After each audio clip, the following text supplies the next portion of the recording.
Hello everyone, welcome back to my channel. तो भाई temperature तो है -2, लेकिन मौसम थोड़ा आज धूप निकली है। तो टाइम तो बज गया 4, लेकिन अभी दिन नहीं ढला।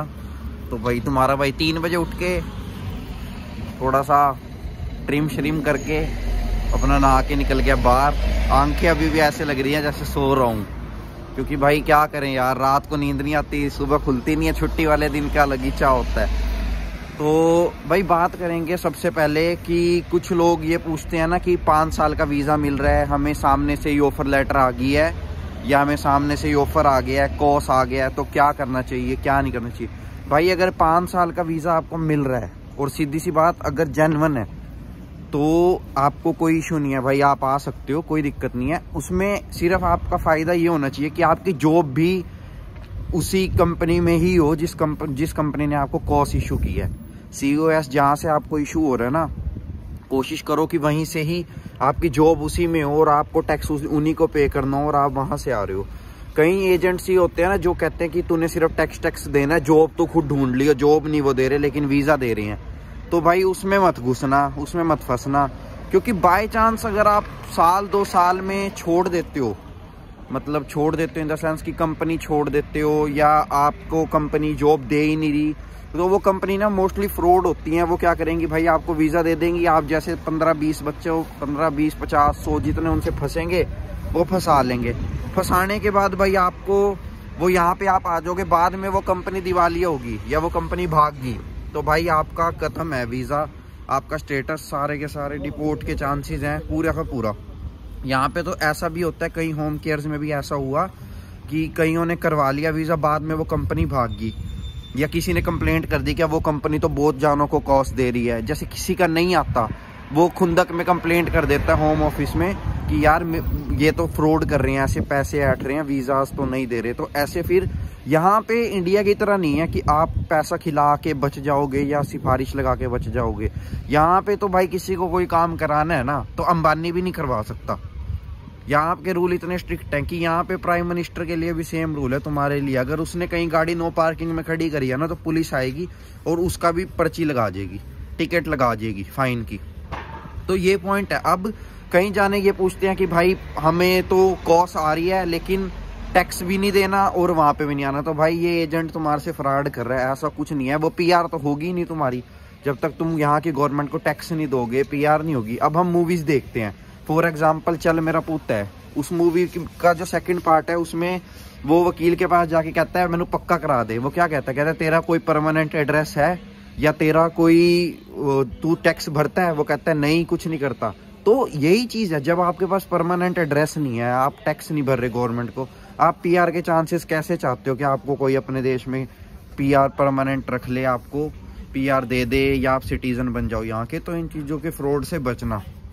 थर्ड फ्रॉड जो यहाँ पे आगे चल रहा है कि कहीं जाने यहाँ पे आने के बाद जो स्टूडेंट्स या जो लोग इलीगल हो जाते हैं उनके लिए मैं स्पेशली बता रहा हूँ भाई, एक चीज़ का ध्यान रखना कि अगर कोई भी आपको ये बोलता है ना कि यार मैं 500 पाउंड लूँगा या मैं 400 पाउंड लूँगा, मैं तेरा फेक BRP बना देता हूँ या मैं तेरा कुछ कर देता हूँ, क्या तू अमेरिका टप सकता है। ये हरियाणा पंजाब वालों में जो है ना कि हाँ भाई हमने तो अमेरिका जाना, फेक BRP बना लेते हैं या कुछ भी है, इन चीज़ में भी मत जाना भाई। ये सब का सब फ्रॉड है। आपके कागज ओरिजिनल ये ले लेंगे और कंप्लेंट करने में इनको आसानी होती है, इन चीज़ों से बचें।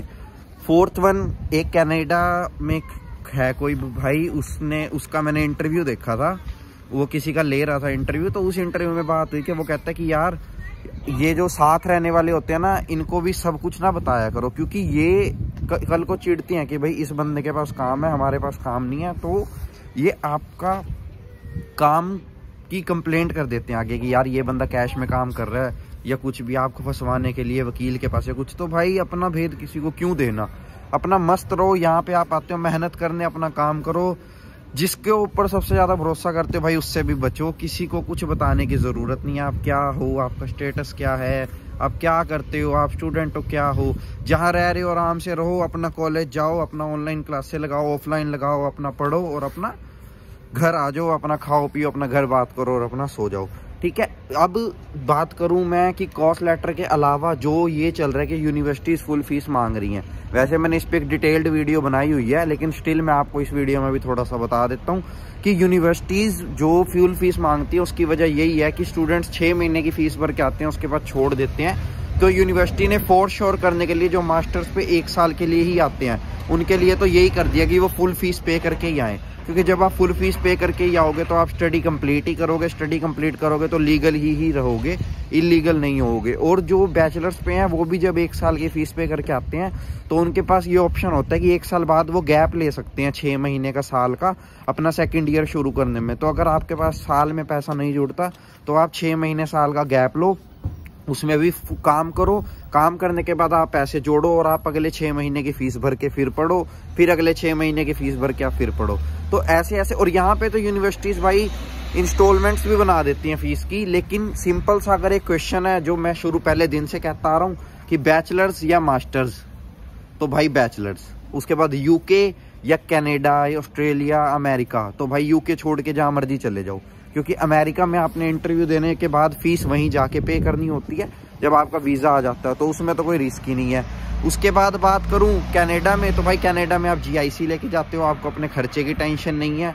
अब तो जीआईसी भी $20,000 कर दिया है, लगभग इंडिया के 12 लाख रुपए। 12 लाख रुपए आप लेके जा रहे हो साथ, तो आपको क्या टेंशन है। अगर आप अपना कमा के अपना खर्चा उठाते रहो और जीआईसी ही सेव कर लो 1 साल, तो नेक्स्ट ईयर की फीस आपकी निकल जाएगी, क्योंकि वहाँ पे तो फीस ही 8, 9, 10, ज़्यादा 11 लाख होगी भाई साल की। यहाँ है 15 लाख, 16 लाख, 17 लाख, 20 लाख भी है। तो इस चीज़ का आपने ध्यान रखना है। बाकी मैं यही कहूँगा कि अगर आप सीधा ही इंडिया से वर्क परमिट पे आ रहे हो और कॉस्ट लेटर आपका इशू हो गया तो भाई वीज़ा तो आपको मिल जाएगा, लेकिन आप लोगों ने इस चीज़ का ध्यान रखना है कि वो कंपनी फ्रॉड ना हो। एजेंट पे आपकी पकड़ होनी चाहिए, अब भी 6 महीने बाद भी, साल बाद भी, क्योंकि यहाँ पे कंपनी किस टाइम दिवालिया होकर भाग जाएगी और आपको पता भी नहीं चलेगा कि आपका लॉस हो गया और आपका वीज़ा, आपका BRP सब धरा का धरा रह जाएगा भाई। आपको कुछ भी नहीं मिलना उससे और आपको बाद में डिपोर्ट के चांसेस देखने पड़ेंगे, अब आपका वर्क परमिट कैंसिल हो जाएगा। तो इन चीज़ों से सेफ रहना है और बिल्कुल भी किसी की बात में नहीं आना। भाई मैं लगवा देता हूँ तेरा 5 साल का, स्पॉन्सर करवा देता हूँ, मुझे 2000 पाउंड दे दे, नहीं। जब तक आपके हाथ में रिसिप्ट ना आए, कागज ना आते रहे साथ साथ हर पेमेंट के जो आप स्पेंड कर रहे हो, तो बिल्कुल भी फंसने की ज़रूरत नहीं है। जैसे जैसे आपके पास पेमेंट आती रहे, कागज आता रहे, भाई हाँ तेरी ये फीस भरी है, $2000 या 2000 पाउंड लगे हैं, ये लगा है, किसी भी कंट्री का, उस चीज़ पे ध्यान देना। भाई यहाँ पे आपको आने के बाद लोग बताएंगे कि यार इस फ्रॉड तेरे साथ ही हो गया, तो ऐसे बचना है। नहीं, मैं भाई उस फ्रॉड को होने ही नहीं दूंगा। मेरी हमेशा यही चीज़ रहती है कि आपके साथ कोई फ्रॉड हो ही ना, क्योंकि बाद में बचाने के तरीके तो वकील बता ही देगा भाई। 500, 1000, 2000, 3000 पाउंड लगेगा, 3-4 लाख और माँ बाप का बर्बाद करोगे। उससे अच्छा है कि सुन लो और ये चीज़ समझ लिया करो कि भाई हर बंदा कमरे में बैठ के माइक लगा के एन ब्लूटूथ लगा के एन बढ़िया पॉडकास्ट बना के आपको पागल बना दे, आपके पैसे ऐंठ ले। उससे अच्छा भाई हम घूमते फिरते आपको सलाह दे दें। तो किसी से हेट नहीं है, लेकिन स्टिल मैंने कई वीडियोस यार मैंने भी देखी थी यहाँ आने से पहले, जो कहते रहे यहाँ आ जाओ, ये हो जाएगा, वो हो जाएगा। जैसे आजकल ऑस्ट्रेलिया में होता है कि आ जा भाई यहाँ पे तेरा कन्वर्ट हो जाएगा स्टडी में, तेरा टूरिस्ट वीज़ा। भाई ऐसा नहीं है, टूरिस्ट वीज़ा पे ना लिखा ही आ रहा है कि ये कन्वर्ट होगा या ये नहीं होगा। आप कुछ नहीं कर सकते अगर आपके पे लिखा आ जाए नहीं होगा। तो पैसे बर्बाद करने से अच्छा, सबसे अच्छा है कि भाई पहले ही कुछ अच्छी नॉलेज लेके अच्छा खुद रिसर्च किया करो भाई, गूगल पे, यूट्यूब पे। अपने प्रोफेशनल्स के जो पेजेस होते हैं ना, जैसे यूके इमिग्रेशन का पेज है, ऑस्ट्रेलिया का पेज है, कनाडा का पेज है, उनसे थोड़ी नॉलेज लिया करो। अगर इंग्लिश में है, इंग्लिश समझ नहीं आती, तो भाई थोड़ा उसको कन्वर्ट कर लो, दूसरा फोन साथ में रख के डिक्शनरी खोल के। लेकिन प्लीज़ फ्रॉड से बचा करो। बाकी जल्दी मिलते हैं नई वीडियो के साथ। लाइक, शेयर एंड सब्सक्राइब कर देना। ठंड बहुत हो रही है, हाथ सुन हो गया, वरना बातें और भी करनी थी, वीडियो बना ही नहीं जा रही। और बाकी जल्दी मिलेंगे नई वीडियो के साथ। Bye bye.